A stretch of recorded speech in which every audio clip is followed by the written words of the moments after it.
Mirëmbrëma të gjithëve. Faleminderit për këtë pritje entuziaste.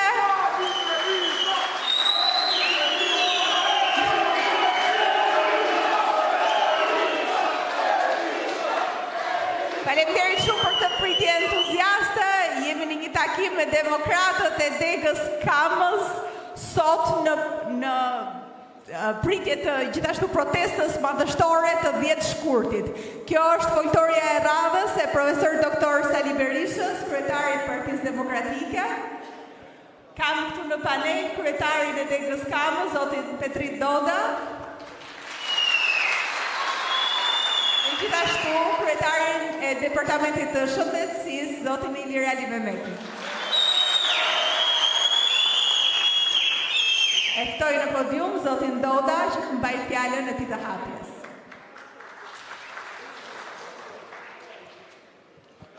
Mirëmbrëma gjithëve. Ju falenderoj shumë për pjesëmarrjen, gjithashtu për mbështetjen që i keni dhënë Partisë Demokratike historikisht në ditët më të vështira.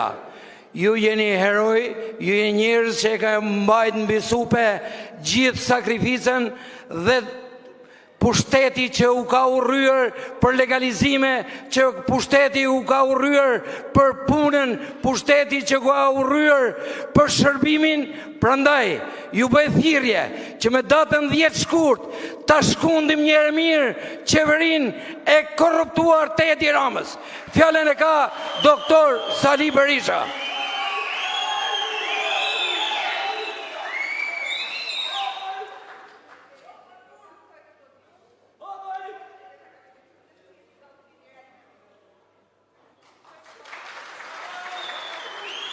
Zotin Ilir Ali Mehmeti. Mirëmbrëma të gjithëve, mirë se u gjeta. Përshëndetje për ju demokratë qëndrestar që keni botë mundur që Partia Demokratike sot është në këmbë. Kalum vitet vështira dhe fal jush u arrit kjo. Kjo është komplet merite juja. Përshëndes zotin Doda, kryetar i degës 4, përshëndes zonjën Ngaro, dhe patjetër kryetarin e Partisë Demokratike, profesor doktor Sali Berishën.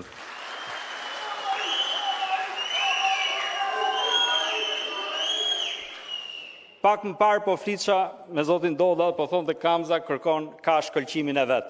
Patjetër ka shkëlqimin e vet dhe për karshi një proteste të madhe që ne kemi me 10 shkurt, është krejtësisht e nevojshme të kuptojmë që çdo lloj force është e nevojshme karshi të keqes.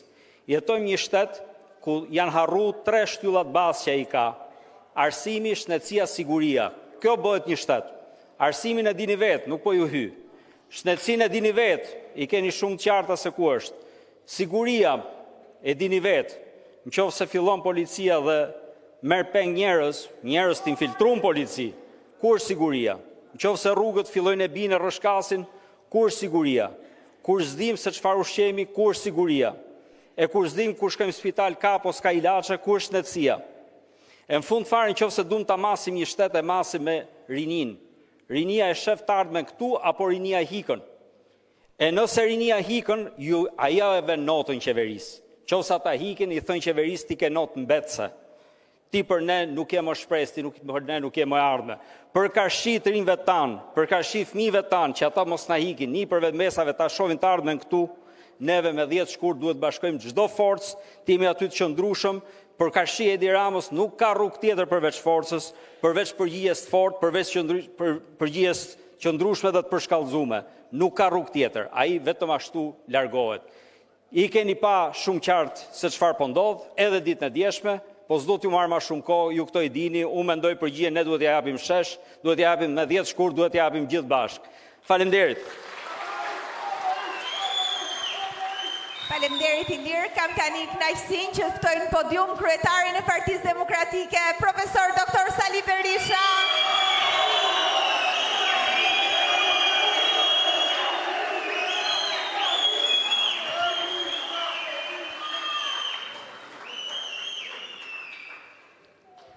Mirëmbrëma dhe përshëndetjet mia më të përzemërta ju, demokratëve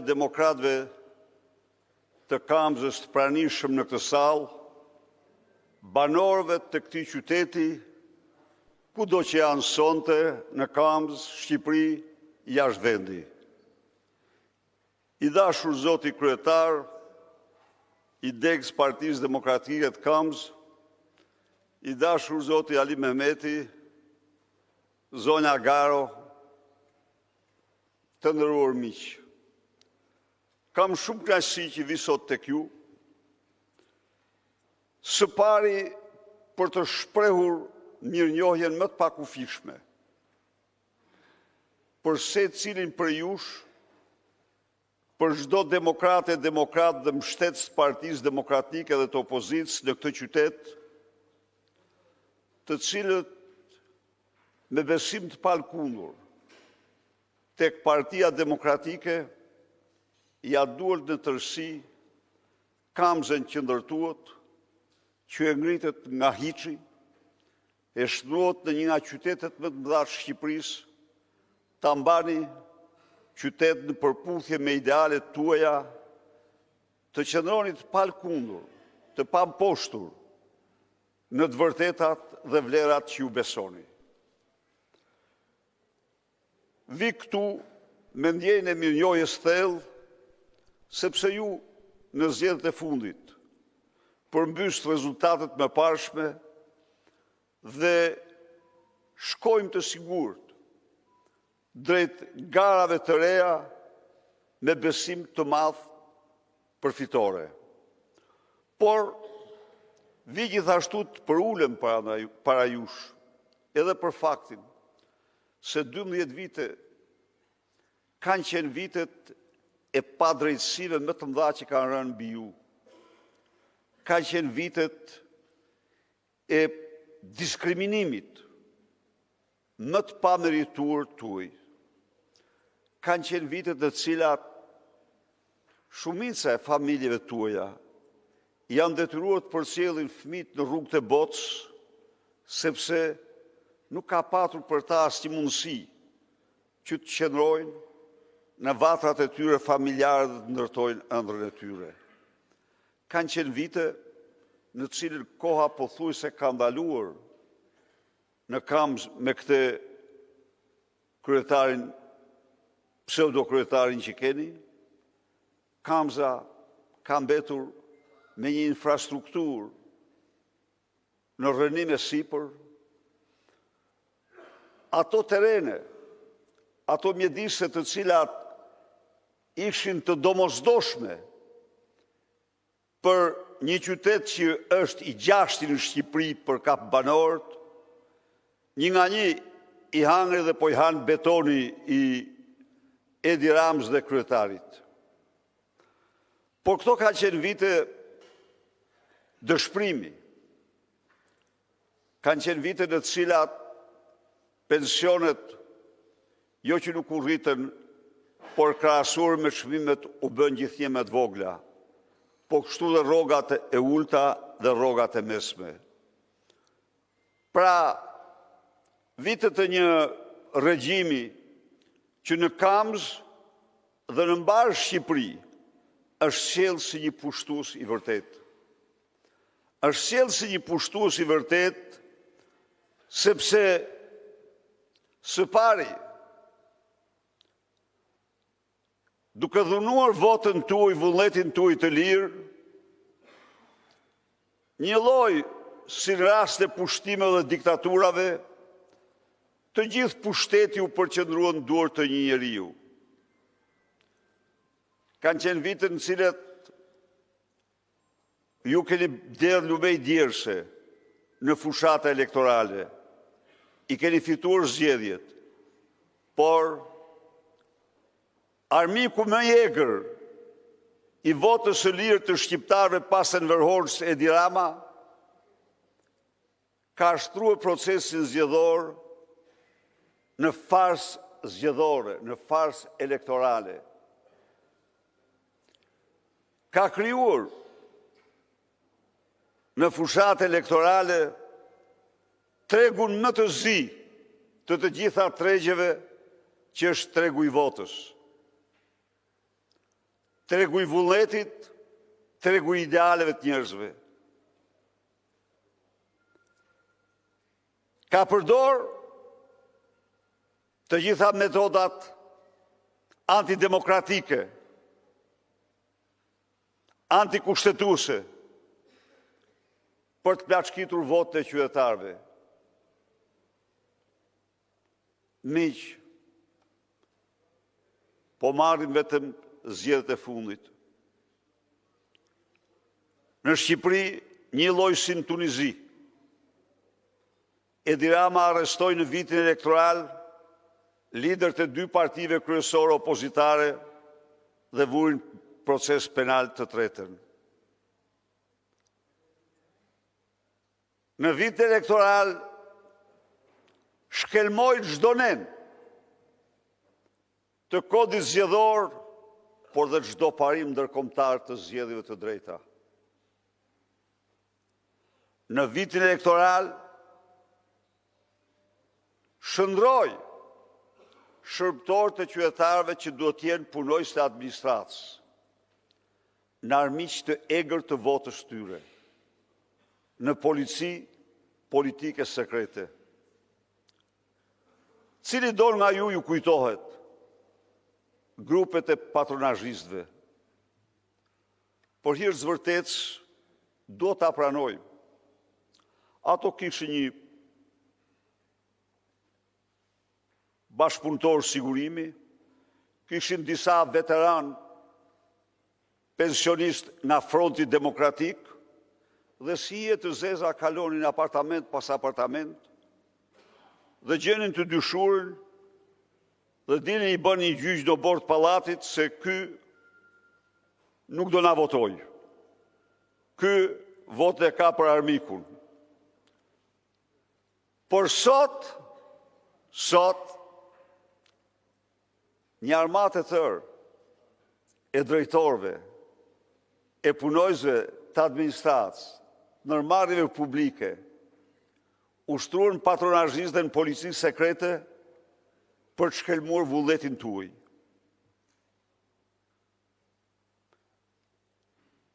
Në kundërshtim me çdo parim, u dhan 100 euro për pensionist në kulmin e fushatës elektorale. Në kundërshtim me çdo parim, me parat tuaja, u organizuan 4530 aktivitete në fushatë elektorale para saj. Vetëm për ndikur votën e qytetarëve.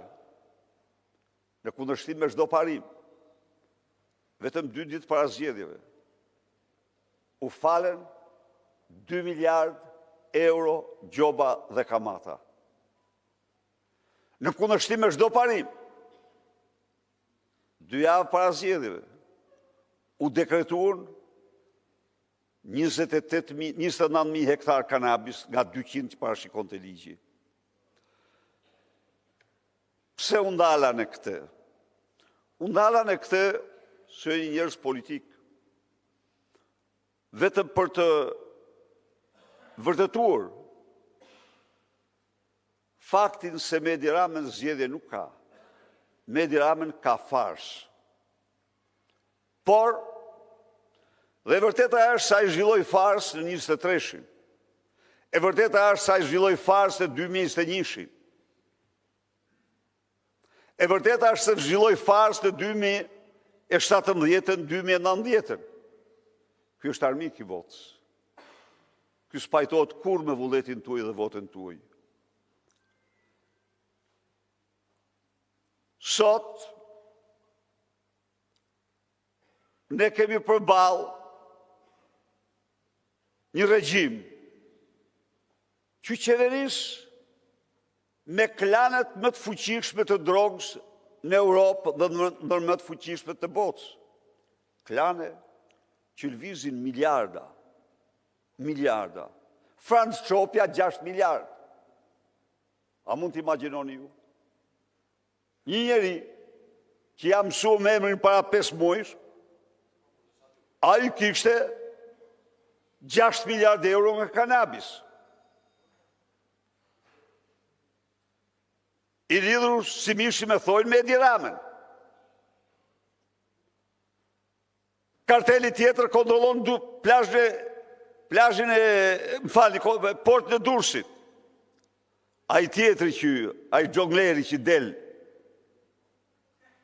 Luca, i ndjekun Katarant, ai administron të portin dhe marrë në koncesion portin e peshkatarve. I ndjekur gjatë periudhës sonë në Katarant nga italianë dhe të gjithë për trafik droge. Tjerë në Vlorën, tjerë në Shëngjinin. Portet tona, portet lira droge.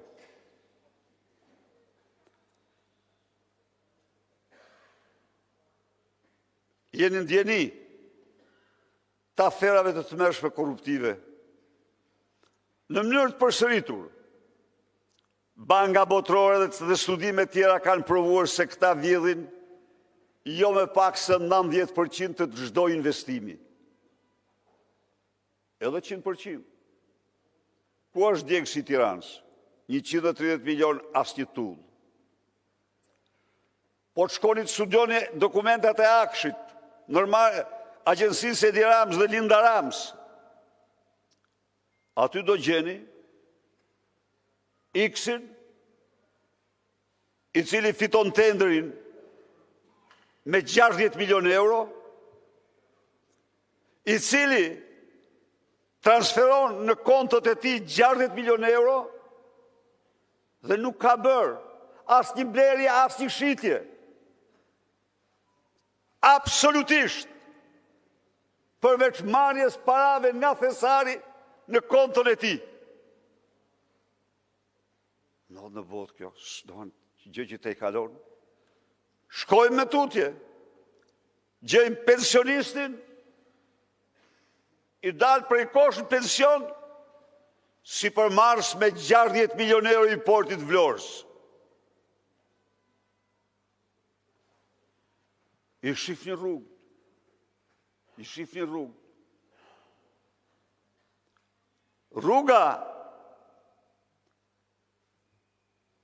Qukës Qafë Ploç, loti i tret i saj, 9 kilometra, 87 milion euro,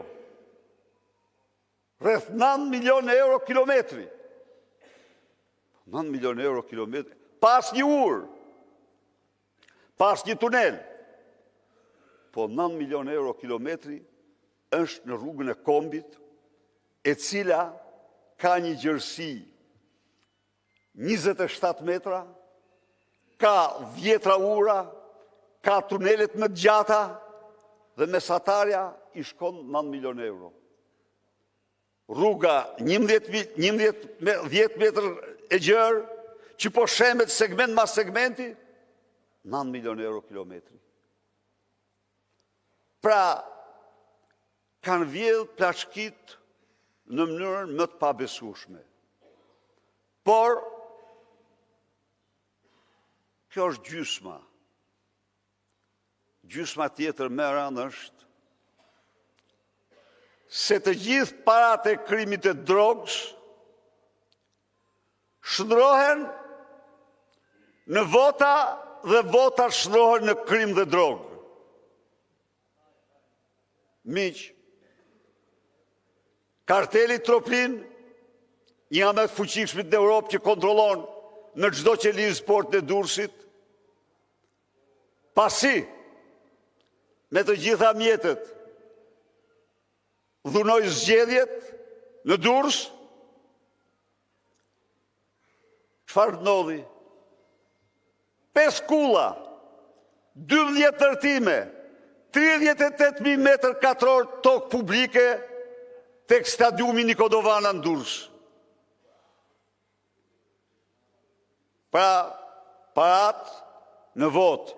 Vota në ndërtime krimi dhe ndihmon krimin. Çfarë ndodh? Me parat e buxhetit. Një ushtri e tërë mobilizohet për të shkelmuar votën tuaj. Parat e buxhetit tuaj shtrohen në votë. vota shtrohet në vjedhjet tyre. E treta, çfarë ndodh me ne? Çfarë ndodh me paratë tona, me djersën tonë? Kjo organizatë kriminale i shtron ato në një mashtrim të tmerrshëm për ju, për qytetarët. Ju e patë se si lotët e UNAZ shkonin në qiell çmimi, sepse disa miliona për lot mirënin mediat, që nga mëngjesi deri në darkë mashtrojnë qytetarët. Dhe mashtrimi i tyre shtrohet në votë, dhe vota shtrohet në mashtrim, sepse ata marrin prapë para si shushunja kundër jush. Kjo është situata, por ku jemi ne? Sigurisht që sot opozitarët janë të lodhur, dhe këtë s'mund ta mohoj njeri. Janë edhe të raskapitur nga mospasja, nga dëshprimi, nga një sëri faktorësh. Kanë vujtur, kanë sakrifikuar, janë keqtrajtuar në shkallë ekstreme. Megjithatë, sot ne jemi absolutisht në kilometrin e fundit. Jemi në kilometrin e fundit rrugësor. Dhe jemi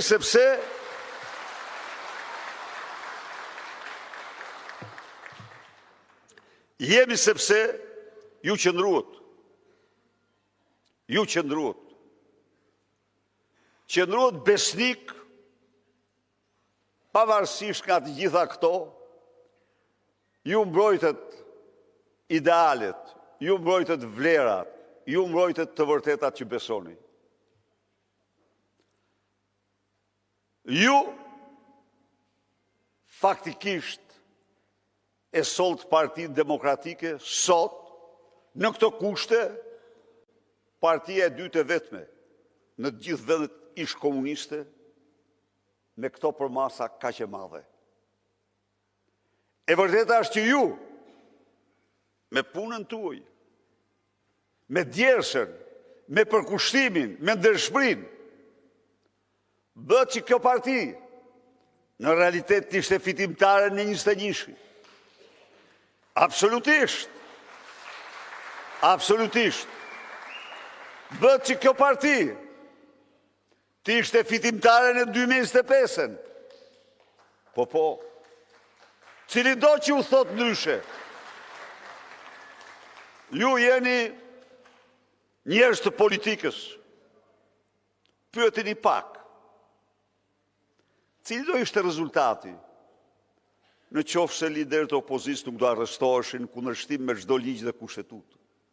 Cili do ishte rezultati në qoftë se në kundërshtim me ligjet dhe kushtetutën nuk do ndaheshin 100 euro për person për pension në mes fushatës? Cili do ishte rezultati në qoftë se vetëm 2 ditë para zgjedhjeve nuk do faleshin 2 miliard euro gjoba dhe kamata që preken 200.000 familje? Cili do ishte rezultati në qoftë se këta rrogtar që shtrohen në policë kriminal të votës huaj do të qëndronin si shërbëtor tuaj dhe respektonin vullnetin tuaj?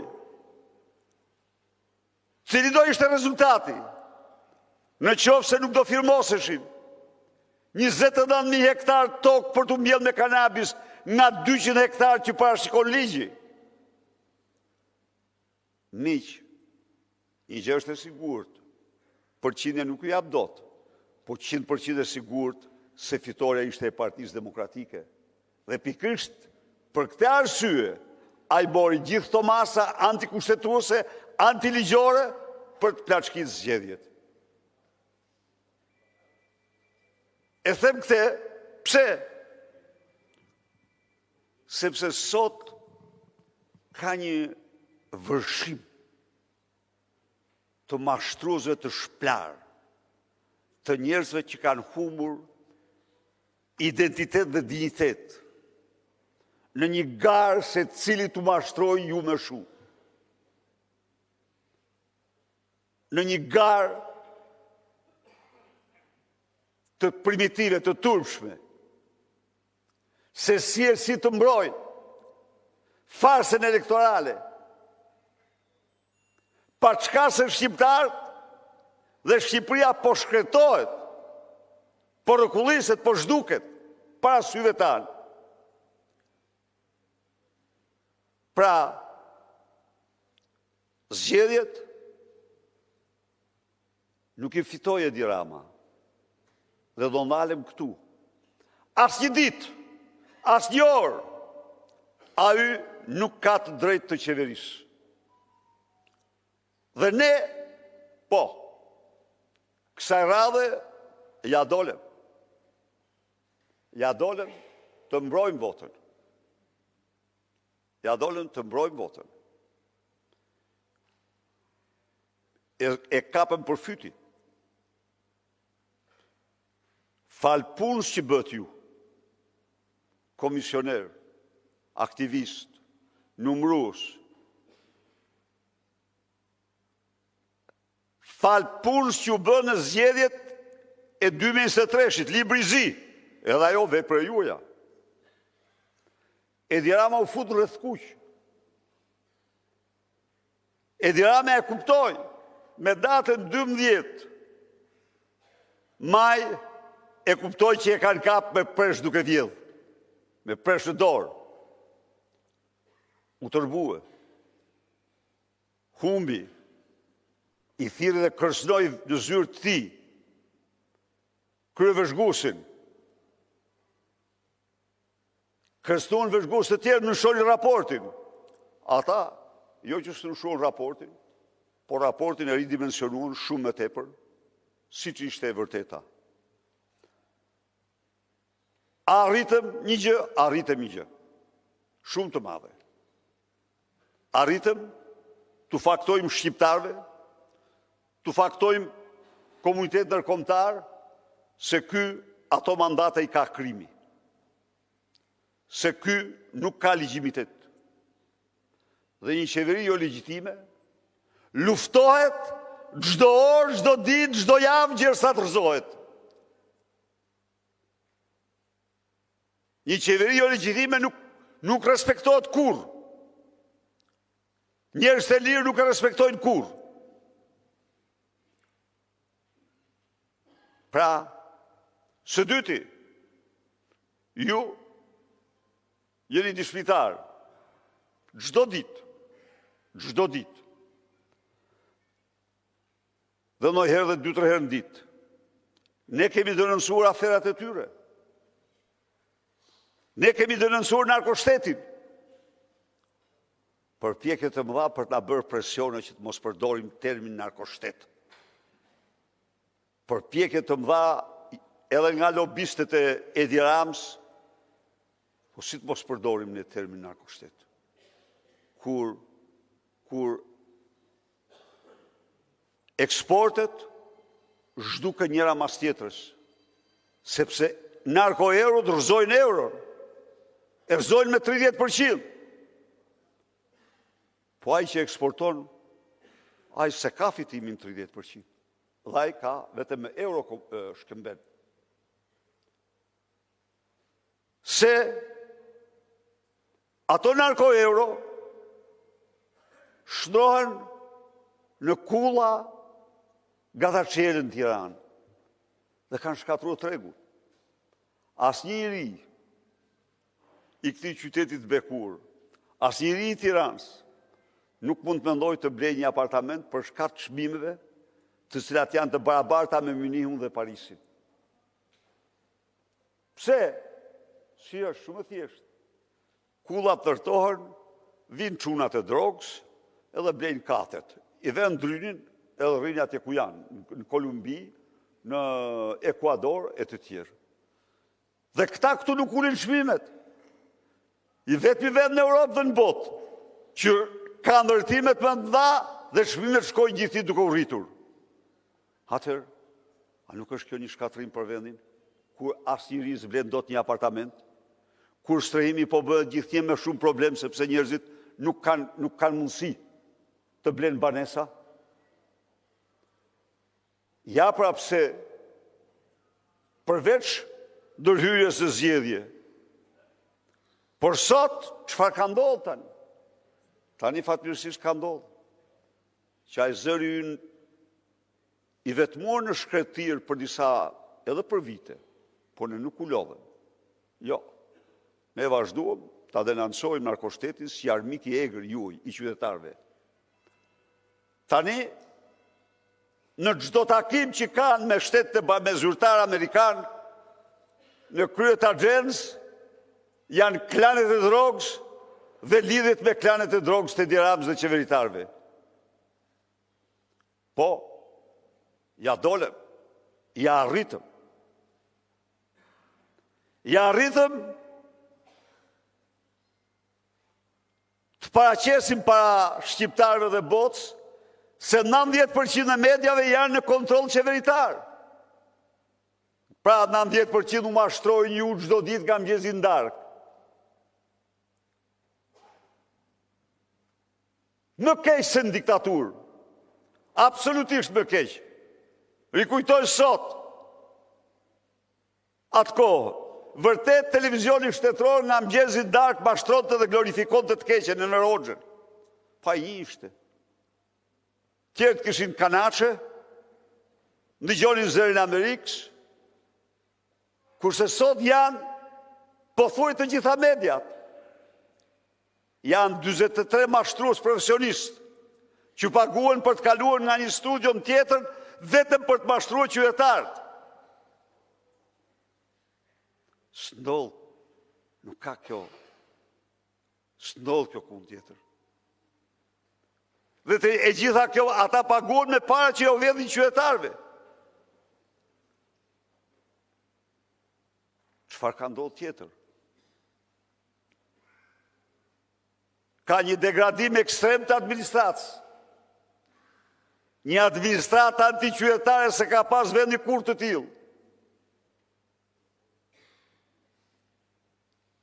Njerëz të cilët drejtor bashkiaj vjedh shkon ndërton pallati 24-sh me Olsi Ramën dhe me Erion Velin.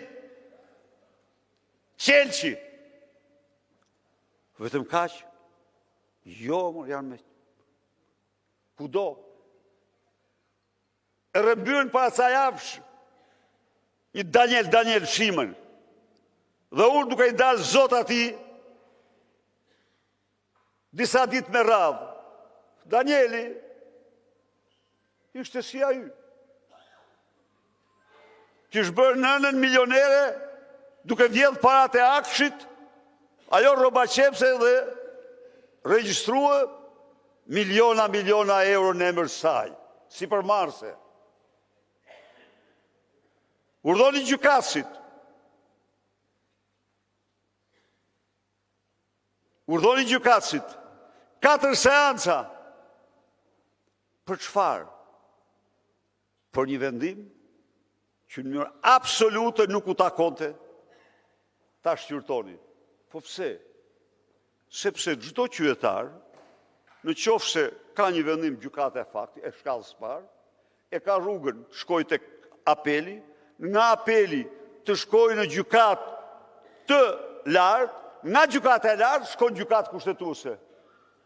Kurse lubia dhe këta gjykatës direkt në gjykatë kushtetuese e majnë 2 muaj aty, ajo 2 muaj me një ushtri të tërë duke fabrikuar, duke falsifikuar dhe grisur dokumenta. Pse kjo? Vetëm se ajo është Edi Rama. Është Edi Rama. Po, kemi sinqert. Ajo me hajdutë se ajo nuk ka njeri. Por ajo është Edi Rama. Kjo është e faktuar. Dhe na Edi Rama ishte i gatshëm, ta dini ju, këto 2 ditë në Bruxelles, ka pasur mbledhje, këto 3-4 ditë ka pas mbledhje, me diskutime shumë të rënda për ne. Shumë të rënda. Me variante nga më ndëshkuset. nga më ndërshkuese. Variant dhe që të zhbëhet i gjithë procesi i integrimit të Shqipërisë. Do të thotë të ktheheshim tek marrëveshja tregtare e vitit 92. To bihej vizë asociim stabilizimit, vizë heqjes vizave, vizë statusit kandidatit, hapjes negociatave, pranimit të kërkesë, dhe pse? Sepse Edi Rama ka vjedhë dhe kërkon me çdo kusht të bllokojë drejtësinë. Kërkon me çdo kusht që të mos jap llogari para ligjit. Kjo është situata në cilën ndodhemi. Por sot ne jemi në këmbë. Sot jemi në një mision në transishmin e jetësor. Jemi një mision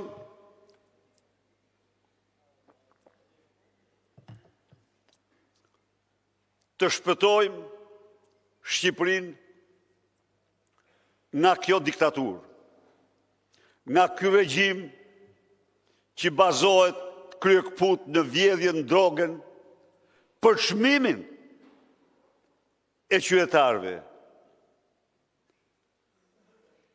Çdo qeveri që shkelmon votën e qytetarëve duhet rrëzuar 1 minutë më parë. Çdo qeveri që del nga vota e lirë e qytetarëve, por i vjedh qytetarët, humbet çdo legjitimitet për të qëndruar në pushtet. Dhe duhet largohet 1 minutë më parë. Pra këtu jemi. Në një anë jemi ne, njerëz me ideale, njerëz që duam këtë vend, njerëz që i besojmë Shqipërisë, që ja njohim të gjithë problematikën. Përballë kemi një organizatë kriminale. Përballë kemi një grup kriminal që vjedh nga mjerzit ndarë qytetarë shqiptarë. Dhe që tani thotë, do vazhdoj të vjedh, do përdor imunitetin kundra jush, mund të vazhdohet kështu as 1 minutë. Tani miq, ne jemi forcë e madhe politike. Jemi forcë shumë e madhe politike. Dhe jemi në sa jetuj, jemi në falë jush. Jemi dhe në qoftë se Partia Demokratike sot është forcë shumë e madhe, është falë jush.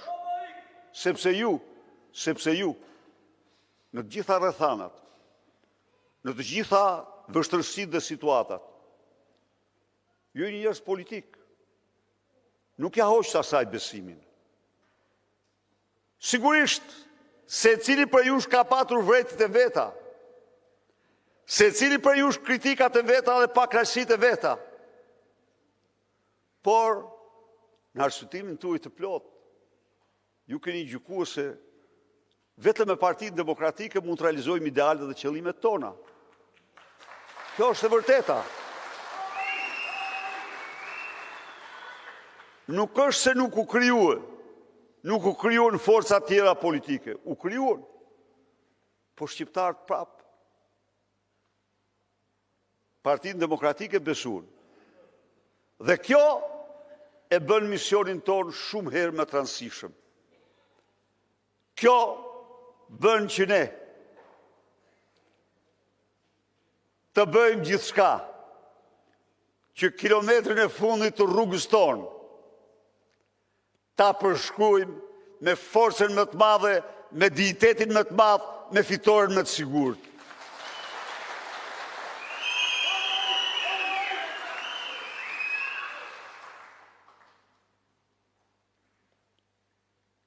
Dhjetë shkurti është një ditë jashtëzakonisht e rëndësishme për ne.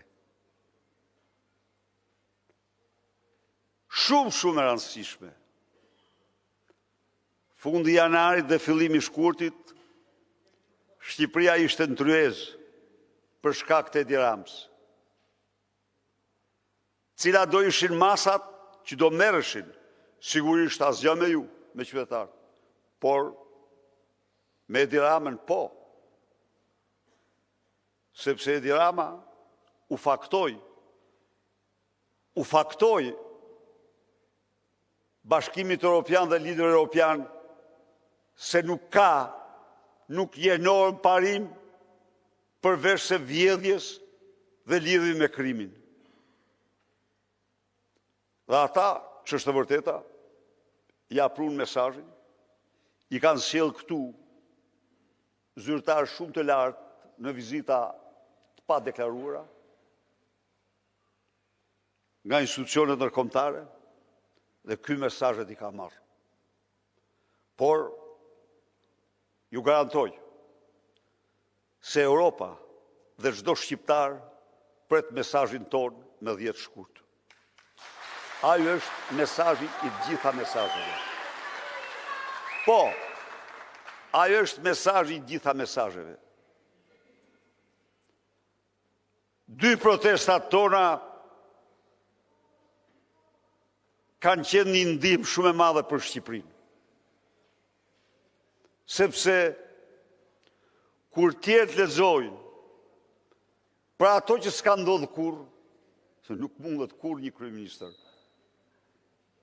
Nuk mundet kur një kryeministër të imagjinoj se nuk do i heq imunitetin ministrit apo vetes ti në qoftë se kërkon drejtësia. Ja kam dhënë këto ditë disa herë me respektin më të madh që kam patur dhe admirimin për të. Silvio Berlusconi, kolos i kombit italian. Gjykatës të majt, prokuror të majt, absolutisht vetëm për qëllime politike. Formulojnë akuza dhe ju kujtohet të gjithë hynte e dilte në sallë gjyqit. Nuk diskutohet ndonjëherë se do përdor mandatin politik për shmang drejtësinë, sado që ishte krejt e pa drejt. Nuk ndodh kjo, vetëm Shqipëri. E bëri me Sajmir Tahirin, ju kujtohet. Sepse ishte vetaj, Sajmir Tahiri kishte zbatuar të gjithë instruksionet e tij për drogën. Tani e bën për Belindën, që është Lubin, e cila ç'është e vërteta, thash dhe njërë hajduti se ajo nuk ka njohur kombi, por ama i ka bërë me Ramën. Po, të gjitha i ka spari Rama e dyta kjo. Ndaj dhe ne të betur, duhet betohemi, të mos i ndahemi gjersati të japim vendin që meritojnë. Se cilin nga ju është i thirrur këto pak kohë që ka ngelur, të takojmë çdo mik, çdo shok, çdo të afërm, çdo të njohur, pavarësisht nga bindjet politike, dhe t'i themi dalim në shesh e burrave, për t'i dalë zot vendit, nga këta hora që e marrin e shkelmojnë në përkërëm për interesat tyre. Koha është e jona, koha është e guximtarve, koha është e atletarve, e njerëzve që i thonë dheut dhe i ti, njerëzve që i thonë familje ti, njerëzve që i besojnë idealeve të lirisë dhe dinjitetit njerëzor. Mos harroni, ai është i tremur, e keni vu vetë, është i shpartallur shpirtërisht dhe fizikisht, po dhe sigurt mos ishte. E them se një ndershëm dhe në përpara 100 hajdut. Po, sa hajdut vetëm guxim nuk kanë.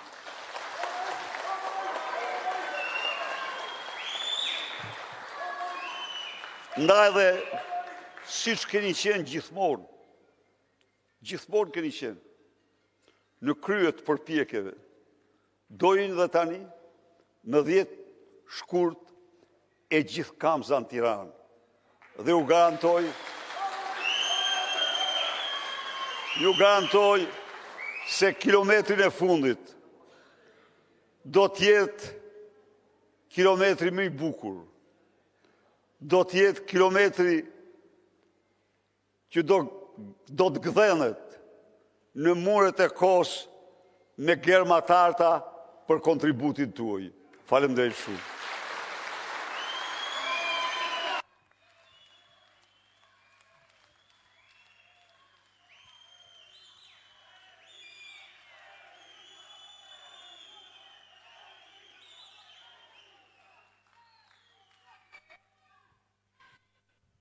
Faleminderit, Doktor Berisha, për këtë fjalim motivues. Kalojmë tani në hapësirën tuaj të foltores, sugjerimet tuaja, komentet tuaja, diskutimet tuaja. E nisim me zotrin aty.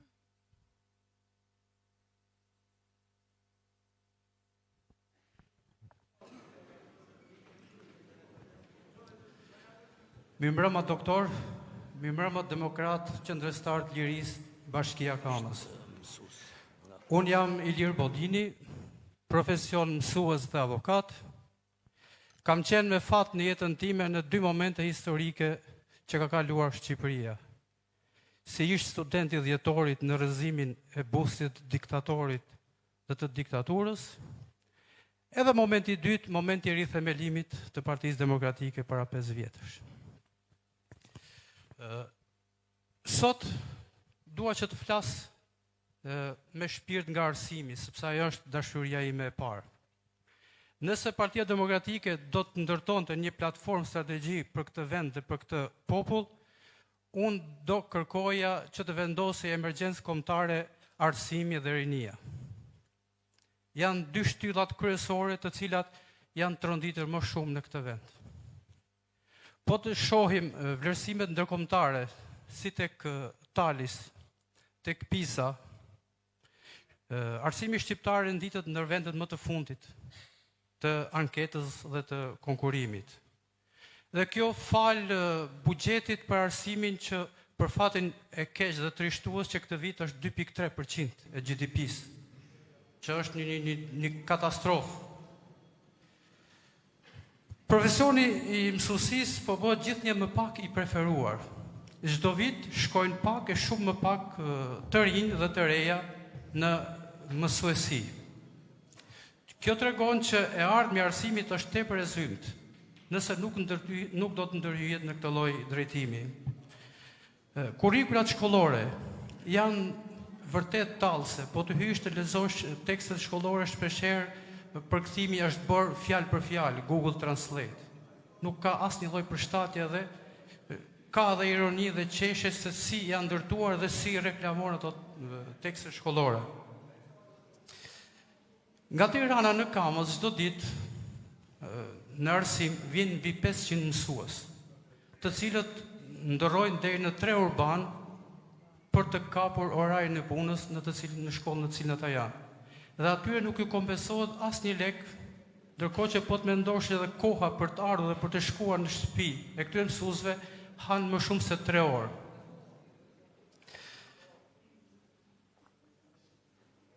Reforma territoriale 2015-s i la këta mësues jashtë vendbanimit të tyre, siç u ndërtuan edhe zyrat arsimore në raport me bashkitë në të cilat ato ishin. Dhe për këtë nuk u mendua fare se si të rregulloheshin brenda territorit ku kishin vendbanimin e tyre. Një çift i ri për të ndërtuar jetën në Shqipëri i duhen rreth 84 vite për të blerë një apartament. Imagjino se çfarë do të bëjë një çift për të bërë këtë gjë dhe me të bërë këtë llogari, atij del llogaria më e lehtë që të udhtojë drejt Europës sesa të qëndrojnë këtë vend. Të rinj po ikin për ditë. Po kështu vetëm po shtohen pensionistët, të vetmuar, të trishtuar, pa mbështetjen minimale të tyre, shpeshherë me ilaçe ndoshta edhe të skaduara ose ndoshta edhe që u mungojnë. Në përmbyllje do doja doktor që ty jepshit shqiptarëve dhe këtij auditori të nderuar, cilat do të jenë pikat, shtyllat kryesore të Partisë Demokratike në këto dy fusha, tek rinia dhe tek arsimi, si emergjenca kombëtare. Faleminderit. Faleminderit.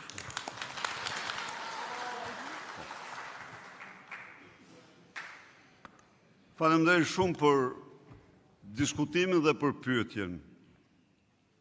Për një komb dhe të ardhmen e tij nuk ka asnjë fushë që tjetë apo të ketë rëndësinë e shkollimit, të arsimimit dhe të shkencës dijes. Dhe kjo fushë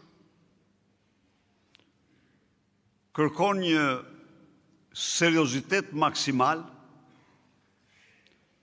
kërkon përparësim të saj, dhe unë mund t'ju them këtu, jo për të mburur për ato që kemi bërë, por të garantoj se në vitet në pushtet, për ne ka qenë përparësia e parë.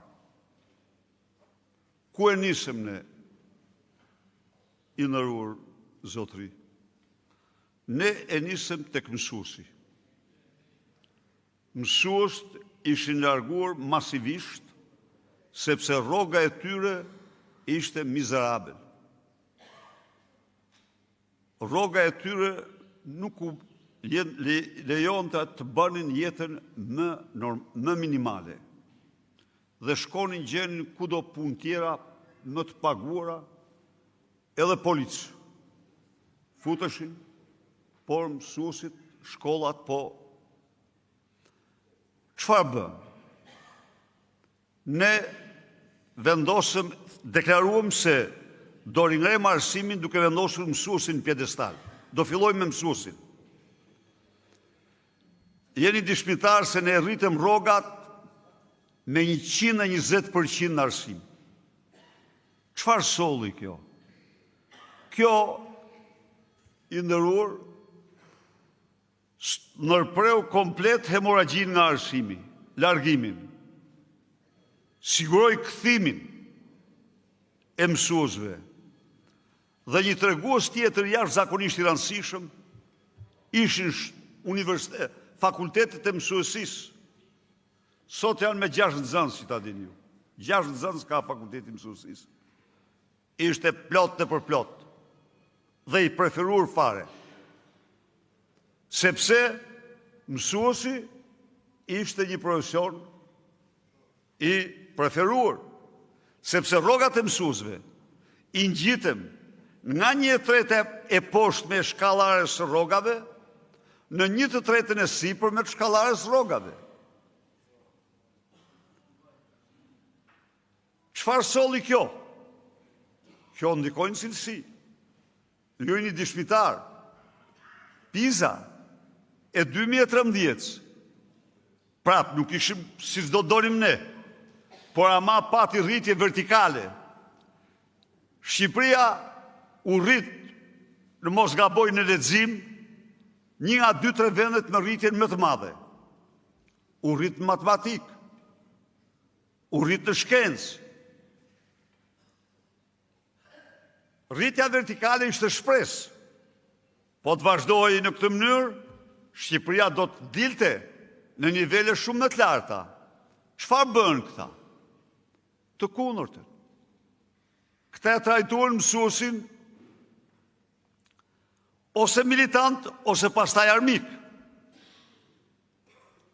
Këta bën që rrogat e mësuesve të rrokullisen përsëri atje ku ishin. Sot fakultetet e mësuesisë nuk i ndjek kush, nuk shkojnë. Sepse mësuesi është profesioni më i paguar. Ndaj dhe ne i qëndrojmë rreth parë mësuesit. Ne modernizuam në kushtet tona,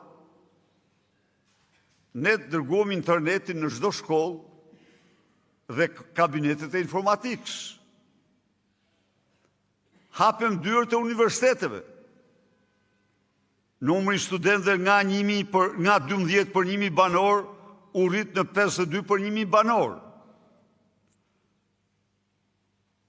Kjo ishte një përpjekje shumë serioze, po fillestare. Kjo kërkonte që të ndiqej. Ju garantoj se për ne përsëri arsimi do të jetë përparësi absolute. Ju garantoj se mësuesi përsëri do vendoset në pjedestalin që meriton, si kusht për të ringritur të gjithë sistemin arsimor. Shtruhet problemin e trive, shumë e drejtë. Sot në tërësi, shumica e tyre nuk kanë guximin të mendojnë të ndërtojnë ëndrrën e tyre në Shqipëri, sepse s'blejnë shtëpi, sepse nuk gjejnë punë, sepse nuk kanë pagesë dhe marrin rrugë të dheut. Të gjitha këto janë plotësisht të zgjidhshme, të atakueshme. Vërtet, çmimet kanë shkuar 2.000-3.000 euro në kullat e drogës. Po shteti mund ndërtoj qindra apartamente sociale dhe mund ndërtoj vetëm për trit, mund ndërtoj dhe për tjerët, dhe absolutisht shteti nuk humbet, përkundrazi, shteti strehon qytetarët e vet, shteti duhet dhe do të aplikoj kredi për trit çiftet e reja, do bëjnë gjithçka për punësimin e tyre, e dëgjoja para 3 ditësh rrahte gjoksin se kishin sistemuar në administrat me 220.000 punojës, 1.600 në qoftë që ishte vërtet se këta në çdo shifër gënjejnë, 1.600 të ri që kishë marru universitetin. Ky ishte ajo që ky thoshte, këto vite ne kemi punësuar 1.600 turp ta dëgjoj njëri. Pra, jo ne do i përparsojmë me forcen më të madhe dhe jam i bindur se ne do realizojmë kthesen. Ku e bazojmë? Shiko, e shkuara na shërben vetëm për një gjë, të projektojmë të ardhmen. Po, në vitin 2007 deri në vitin 2014 numri i shqiptarëve në Shqipëri është rritur nga vitin vit. Çka do thotë se numri i të rive shqiptarë që janë larguar nga Shqipëria nga vitin vit ka qenë më i pakt. Nuk është njerëz do lvizin, por ajo u paksua. Përsëri do arrijmë këtë gjë. Faleminderit.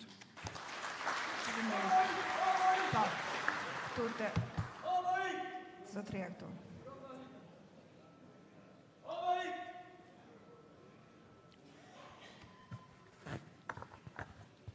Mirëmbrëma të gjithëve, Kamza, Tirana, Shqipëria. Quhem Petrit Gjorgji, jam mjek infeksionist në QSUT. Jam edhe antar këshilli i Bashkisë Kamzës, i Partisë Demokratike. Ju përshëndes të gjithëve, ju falenderoj për votimin që më bëhet në listën e hapur të Partisë Demokratike në zgjedhjet e majit. Desha ta nis me arsyet përse duhet protestoj. Unë si Petrit. Emigracioni më ka prekur dhe mua. Më kanë hikur 2 fëmijët, edhe djali dhe vajza. Nipi dhe mbesa flasin jo mirë shqip, flasin shumë pak. Edhe e vetmja përshëndetje është Gjushi, më thonë, Gjushi. Nuk din shqip. Është një këngë popullore shqiptare që thot a ka shpresë në një ditë me ardhë. Dhe këtë e thëmë për fëmijët e mi. Dhe e përshëndes profesor Lush Susaj, që i kam shuar shumë dramës shqiptare të emigracionit. Unë jam studenti i dhjetorit 90-s edhe e gjithë dëshira dhe dashuria që unë hyra të Partia Demokratike ishte motivi e duam Shqipëri si gjithë Europa. Dhe tani e pyes vetëm përse kaq pas 35 vitesh jemi si në vend numro. Pra nuk kemi arritur Shqipëri si gjithë Europa. Ka shumë arsye. Një nga arsyet përveç emigracionit është edhe pagat e mjekëve. Pra, bluzat e bardha për buzën. E di që para 5 vitesh kam pyetur një kosovar, mjek, edhe më tha që ne paguhemi për ditë të zakonshme në shërbime 24 orëshe 100 euro. Të shtunat 150 dhe të djelat 200 euro. Në Shqipëri ka shumë vite që në kohën e profesor Berishës nga 2013 që paguhemi me 40.000 lekë të vjetra në një shërbim 24 orësh. Nuk e di se si do zgjidhet problemi i mjekësisë shqiptare me këtë paga dhe si do të ndalojmë hemorragjinë e ikjes të mjekëve të ri nga Shqipëria. Pra e pyes veten si do arrijmë, çfarë do bëjmë ne si Parti Demokratike. Dhe unë kërkoj shpresë. E vetmja shpresë është që çdo njeri të thrasë ndërgjegjen e vet. Pra të thrasë ndërgjegjen si do dalim nga kjo gjendje, si do ta ndalojmë hemorragjinë e ikjes të rive shtatë nga Shqipëria. E vetmja shpresë është të dalim të sheshi, ta rrëzojmë Edi Ramën, mundësisht edhe të gërvishtemi pak, jo vetëm të bëjmë numër, sepse nuk ka zgjidhje ndryshe.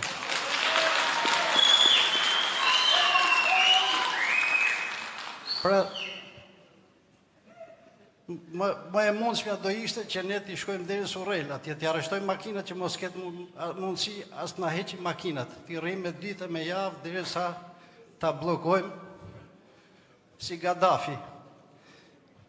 Një ditë dëgjova një kuriozitet, një lajm kurios që thoshte në Bangladesh një ish president u dënua me 15 vite burg sepse kishte tjetërsuar pronën e një dylim tokë. Bangladeshi nuk e di që është aq vend i zhvilluar, por që kishte drejtësi. Nëse do gjykohet Edvin Kristaq Drama, nuk e di edhe ferri ose ferri Dante Alighieri në çfarë kati do dhe fuste nën tokë. Pra duam që neve t'ja bëjmë gjyqin ne, me që drejtësia shqiptare nuk po ndikon për t'ja bërë gjyqin. Ju përshëndes gjithëve dhe uroj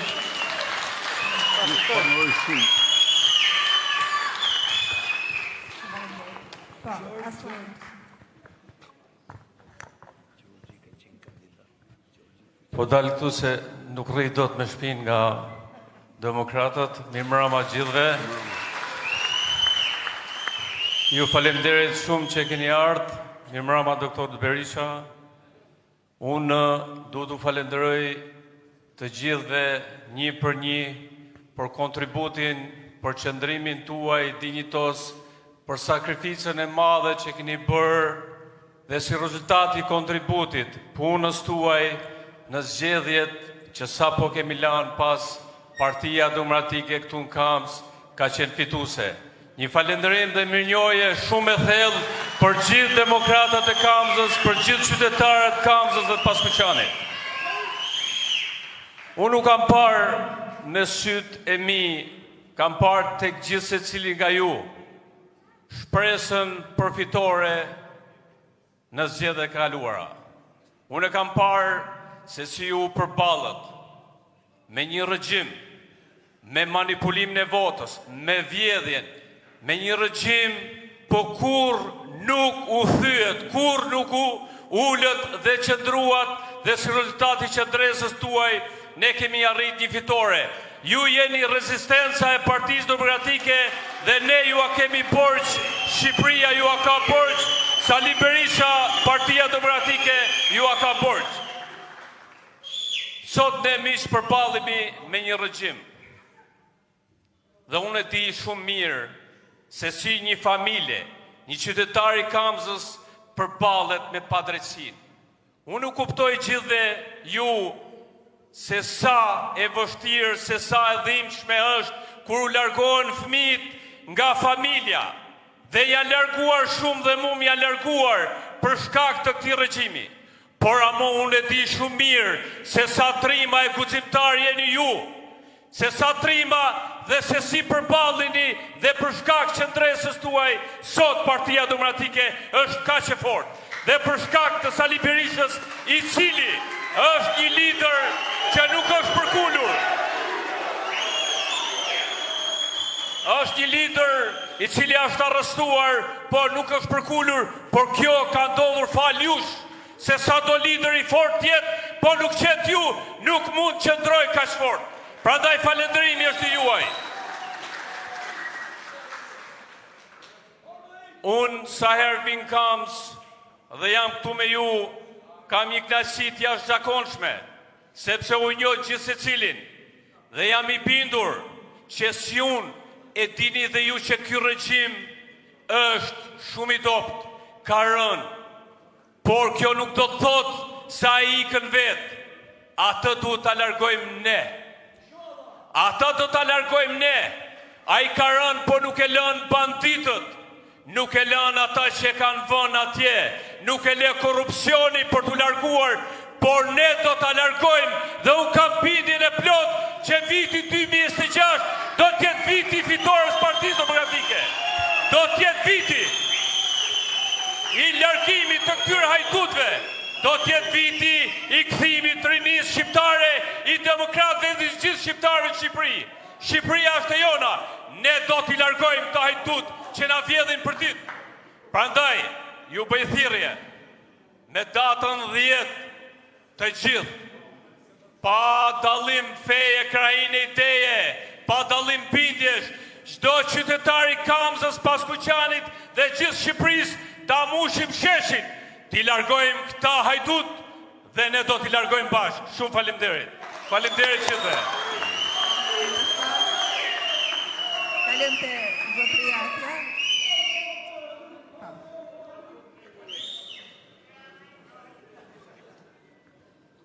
Mirëmbrëma, përshëndetje doktor Sali Berisha, mirëmbrëma banorët Paskuqanit dhe të Kamzës.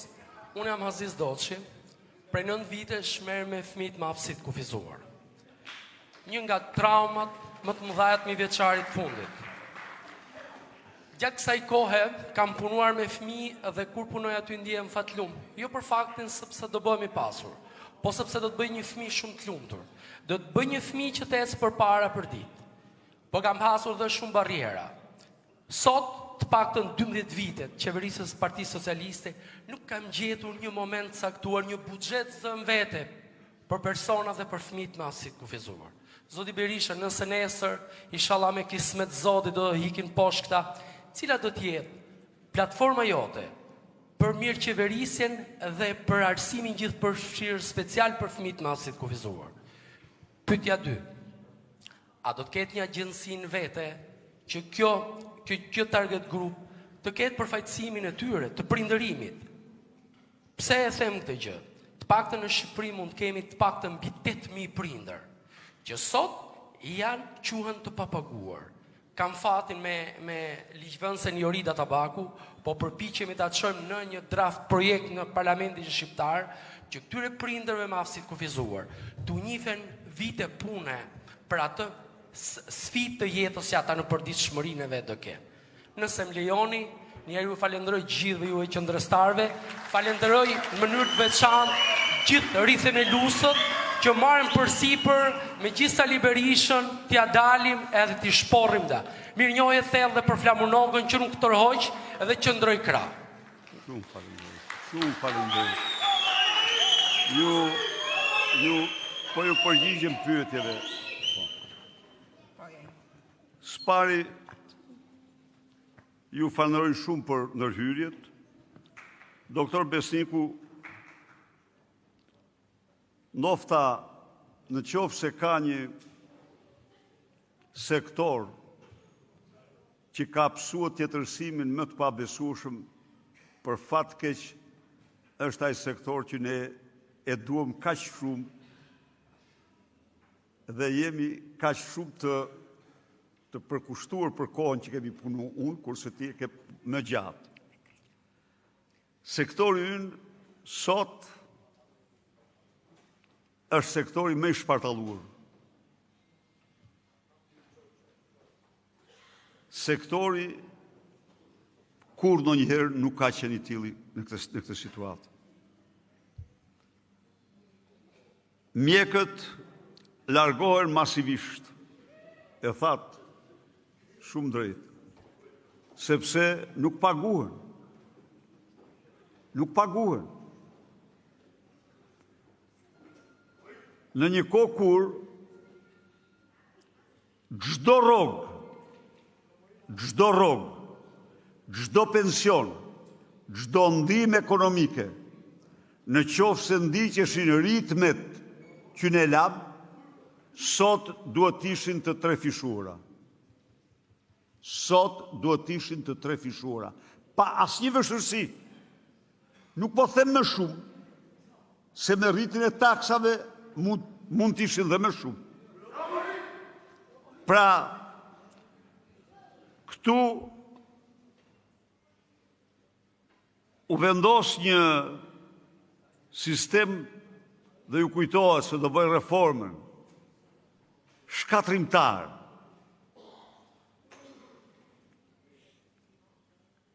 Për fatin më të keq, në mënyrë absolute,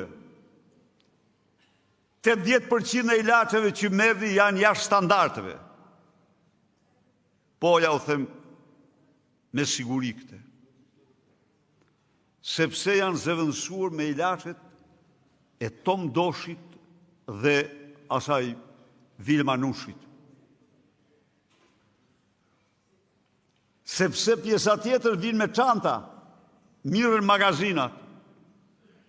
Ne kishim një rregull, doktor, të kujtohet. Asnjë ilaç nuk shitej në Shqipëri që të mos kishte certifikatën e 2 enteve më serioze në botë, endit europian të ilaçeve, në qoftë se tregtohej në Europë dhe endit amerikan të ilaçeve në qoftë se tregtohej në Shtetet Bashkuara. Jo vetëm kaq, por ilaçi duhet të shitej në 2 shtete europiane, Bashkimit Evropian që të futej në Shqipëri. Pra, ky sistem në vend se të shkonte drejt konsolidimit, ky sistem shkoi dhe u pushtuar nga mafia. Mafia shumë e rrezikshme. Ja u them unë ju. Kur shofu ndonjëherë mjek në për ekrane që nuk mbajnë anën tuaj, po mbajnë anën e kësaj qeverie mafioze, të turpshme, e kësaj qeverie që vjedh ilaçe të smurve, e faktuar kjo. Mendoj se çfarë transformimi kanë mësuar këta njerëz që duhet të jenë më fisnikët. Duhet të jenë më fisnikët për profesionin. Ndaj dhe rritja e rrogave të mjekëve do të jetë një përparësi absolute. Nuk mbahen mjekët me vendime që do punosh 3 vjetë se studiove këtu dhe pastaj mund t'i kish. Jo, do të paguajmë, do paguesh që të ndërtosh jetën, do paguesh që të jetosh si mjek dhe të shërbesh qytetarëve. Kjo është dhe ju bët thirrjen tuaj. Ju falenderoj. Asgjë me jetike nuk ka.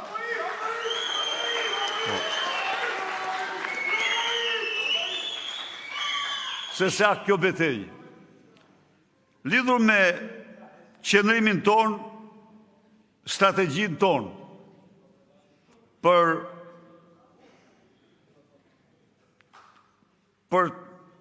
qytetarët me aftësi ndryshe,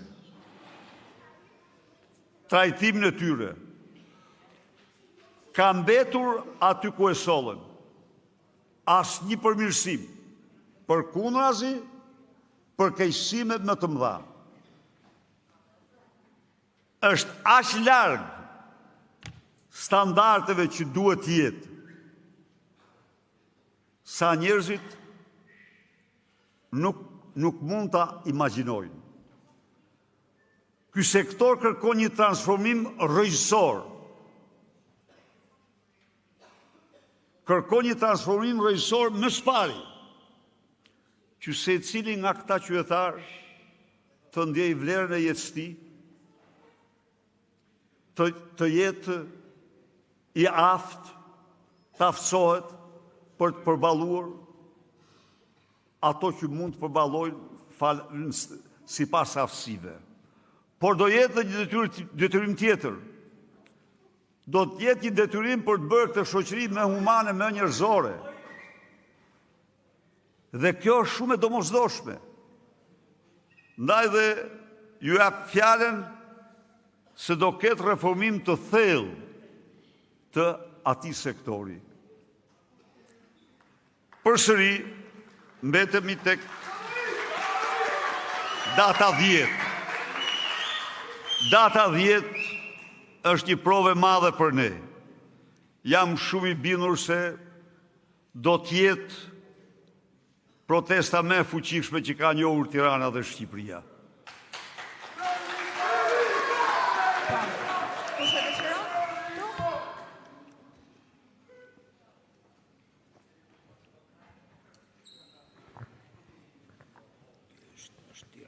Mirëmbrëma të gjithëve, mirëmbrëma doktor Sali Berisha.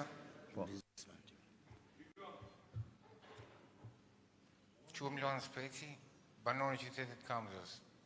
Në 2015 nuk ktheva nga migracioni, i kisha fëmijë 15 vjeç. Sot 25. Duan të ikin nëse s'kan ikë akoma si gjithkujt nga ne. Maq kursime se kisha hapa një biznes të vogël si kushdo nga ne. Me të gjitha votimet, një muj para zgjedhjesh kemi presion, një muj mrapa zgjedhjesh kemi gjoba. Si do të ndalojmë te edhe kur? E unë them gjithë bashkë, le t'ja dalim, përballemi me te, të rrëve. Ju faleminderit. Edhe unë të falenderoj shumë. Edhe unë të falenderoj shumë. Po. Ka ndonjë pyetje tjetër?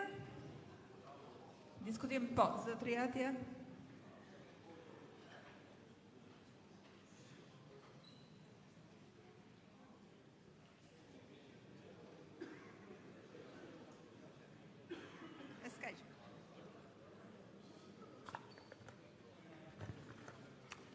Mirëmbrëma të gjithëve.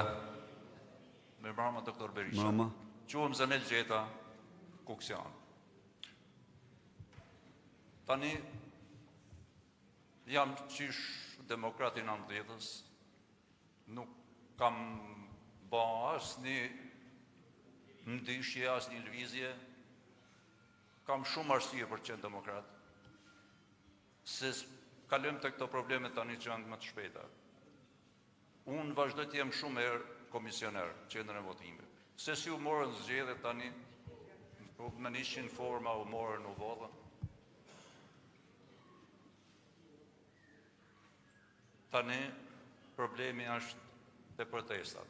Protestat do të jenë shumë të fuqishme, do të jenë, po jo, mirë tha doktor Petriti, që gërvishtemi pak kur shkojmë atje doktor, se tani mbledhu derdhu, por zotin, ki nuk e qanë koko.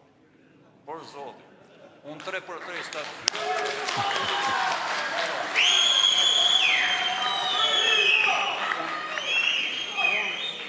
Kam marrë pjesë në protesta vazhdimisht.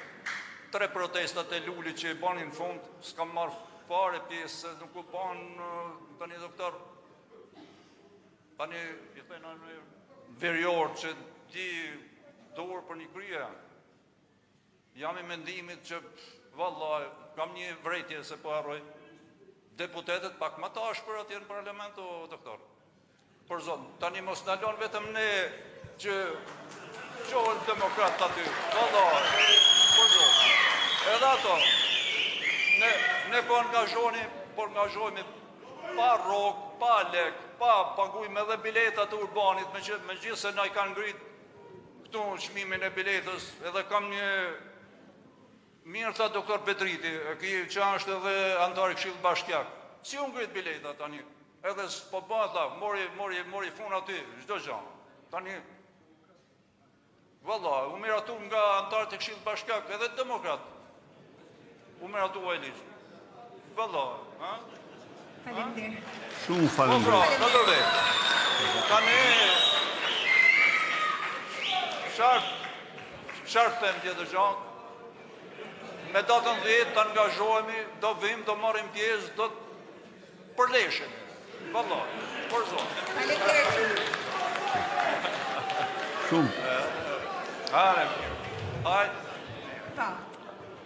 Të falenderoj shumë për diskutimin, për çështjet që ngrite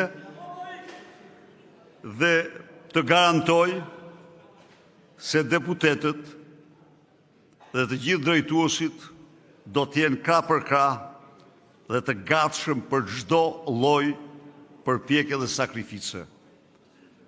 Një gjë duhet ta them këtu. Kjo betejë nuk është një ndeshje futbolli. Ne duhet të tregohemi të vendosur, të persistojmë. 2 protestat që kemi bërë kanë patur impakt jashtëzakonisht fuqishëm. Pse? Nuk është se ato kanë qenë më të fuqishme që mund të bëjmë ne. Por kauza që mbrojmë ne është një kauzë e drejtë shumë. Është kauzë e drejtë. Dhe ne, me ato protesta, ja u them një gjë, edhe të secili për jush duhet ta di, ne mbrojtëm nderin e këtij kombi, nderin e këtij vendi. Pse?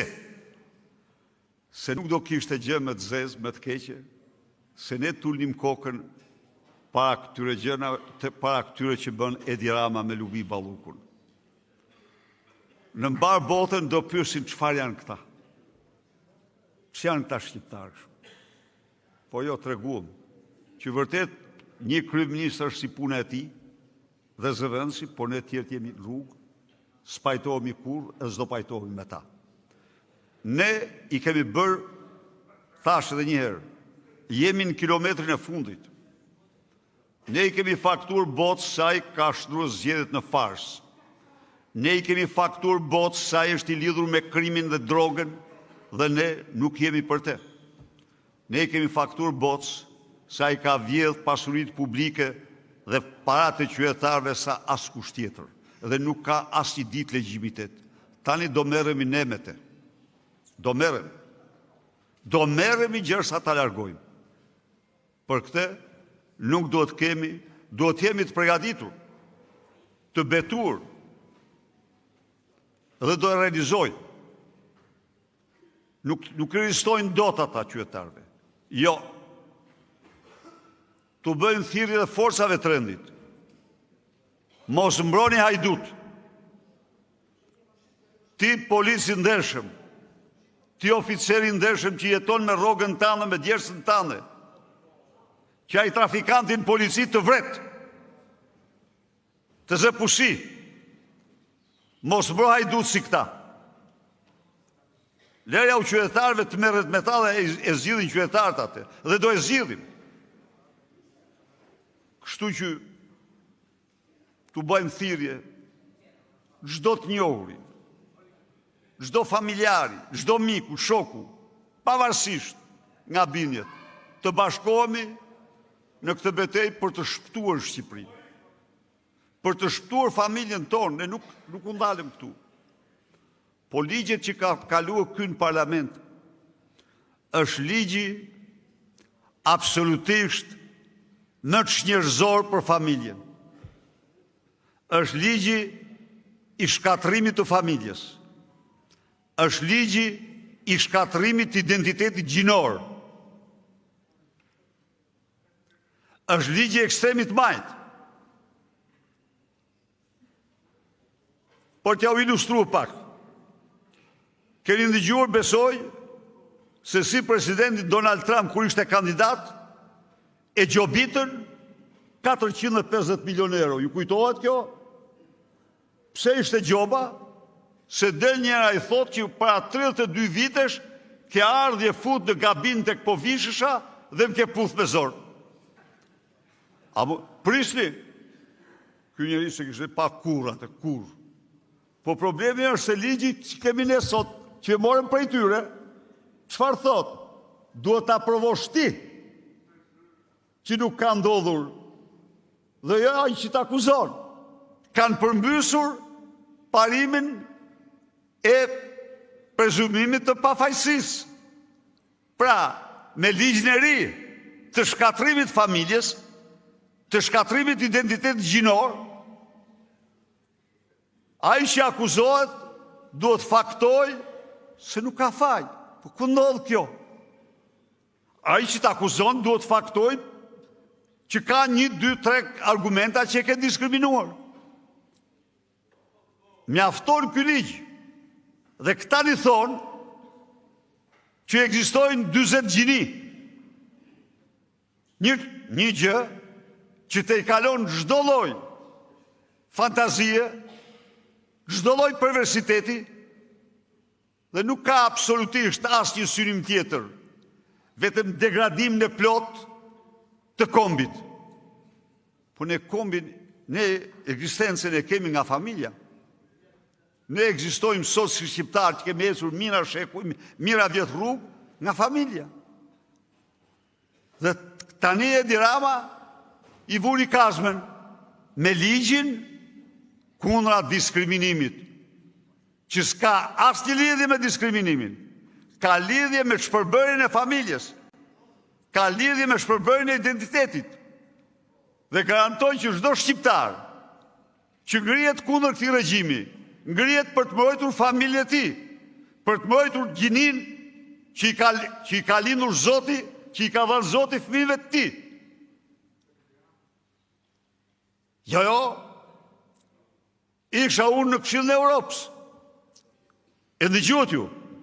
Edhe po diskutoj kjo terapia konvertive, që terapia e ndrimit gjinis, ilaçet. Një krim monstruoz. Këtu shkruajtë në artikujt kundra meje. Pse unë ngrita kundër kësaj terapie? Sot, në kopshtet e Tiranës, shkollat e Tiranës, mësues pa moral. I thonë, jo, ti nuk je vajzë, ti je djalë. Apo ti nuk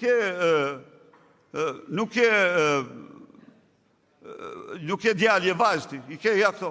Edhe pastaj, rrinë i manipulojnë, u japin ilaçe. Po, krim. E dëgjot ju. Zëvendës, ajo bënte kandidat, bënte fushat në Shtetet Bashkuara, fushat elektorale duke u premtuar emigrantëve ilegal që po fitova unë, ju do t'ja u paguaj shteti ndrimin e gjinisë. Pa 2 vitesh, sollën parlament ligjin e fermave të grave. Çfarë ishte ligji i fermave të grave? Që gratë të lindin fëmijë të askujt. Ju duket e pabesueshme, por ligji është real, ligji është në parlament. Po, ndaj dhe ky është një motiv tjetër, shumë i madh, për çdo shqiptar që don familjen, pavarësisht se çfarë mendon. Mund të lejojmë ne këtë degradim të familjes? Mund të lejojmë ne këtë agresion ndaj gjinisë? Prishni. Ky është ligji, po ligji çfarë ka tjetër? Në qoftë se ti fëmijës tënd, i thua që në shkollë nuk do pranosh të diktojnë gjini tjetër për kësaj që të ka dhënë Zoti, në qoftë se ti fëmijën tënd e edukon sipas Biblës apo Kuranit për këtë çështje, ti dënohesh. Dënohet hoxha apo prifti që predikojnë Biblën ose Kuranit për çështje familjes. Kjo është e vërteta. Ndaj dhe me këtë grup në pushtet, ka ndodhë gjëra që shumica e shqiptarëve ende nuk i realizojnë, por që do fillojnë t'i praktikojnë çdo ditë e më shumë. Kanë filluar në kopshte. Në kopshte. U nxjerrin tullumbace. Po zgjodhe tullumbacin roz, je vajzë. Edhe kjo një shmenduri. Një shmenduri. Ndaj dhe ne duhet të mbrojmë familjet tona, duhet të mbrojmë familjen. Familja është e shenjtë, miqtë e mi. Ajo na ka asaj detyrohemi ne Zotit dhe familjet e tjera. Edhe diskutimin e fundit e zotëria atje. Mirëmbrëma të gjithëve, mirëmbrëma doktor. Quhem Sami Jao, mësues specialist. Unë nuk do përsëris gjërat që u thonë këtu, por do të kërkoj nga të gjithë pranishmit që në datën 10 të gjithë me të afërmit e tyre, me të njohur, me të panjohur, të vinë në protestën më madhështore, ashtu siç keni thënë ju, doktor, dhe t'i japim atë si thua shtytjen e fundit kësaj qeverie e cila nuk meriton sekond të jetoj.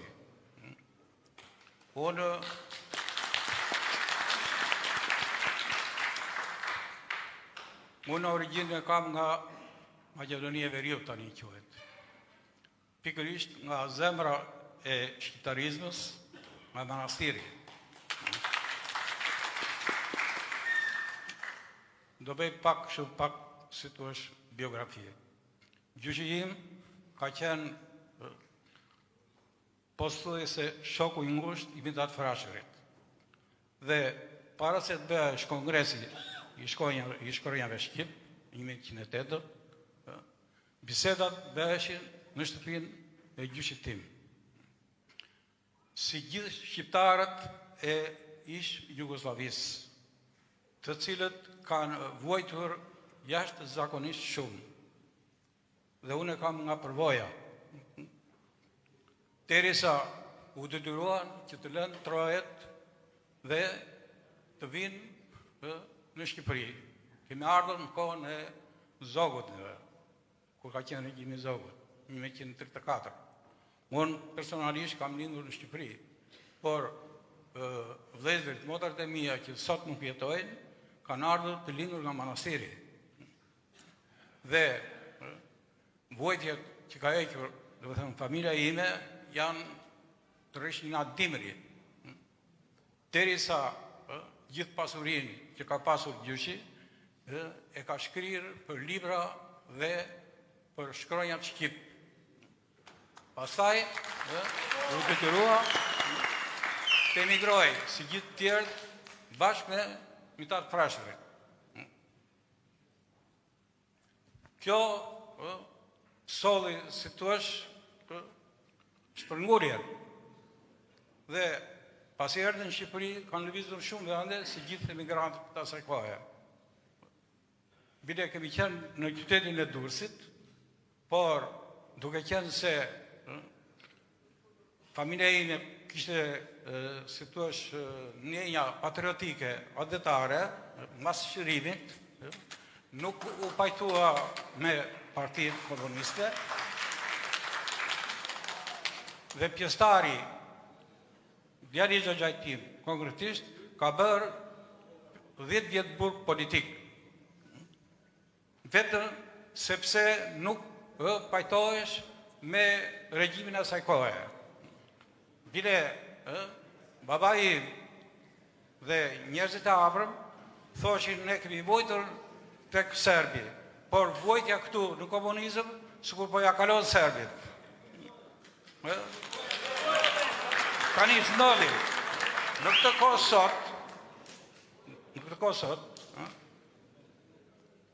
fëmijët e mi janë të emigruar dhe unë më shumë rri andej se këtej, sepse kam 2 fëmijë andej, një këtu. Kjo më shtyr mua dhe gjithë neve që jemi këtu, ta ndryshojmë të regjim, se ky regjim mua më duket, jo më duket, por është e vërtet, dhe kështu mendoj, besoj edhe shumë të tjerë, që ky ja kalon çdo lloj regjimi, se ky të vret, si thua, me pamuk. Jo si kohën e komunizmit, që e dijen që kishin një të keqe dhe rushë. Këtia nuk i ruhesh dot. Kjo është e keqe këtia.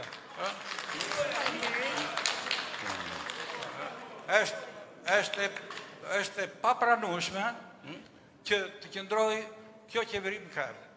Me një Shumë faleminderit, me zotëri. një orqi të paparë. Prandaj të gjithë në datën në 10 në shesh. Faleminderit për diskutimet tuaja, doktor, një përmbyllje. Edhe njëherë ju falenderoj për pritjen, për ndërhyrjet tuaja dhe ftoj çdo qytetar të Kamzës, të Tiranës dhe mbar Shqipërisë ditën e martë 10 shkurt, dita dhe ora e qytetarëve shqiptar, e triumfit tyre, e idealeve tyre, e fitores tyre. Faleminderit.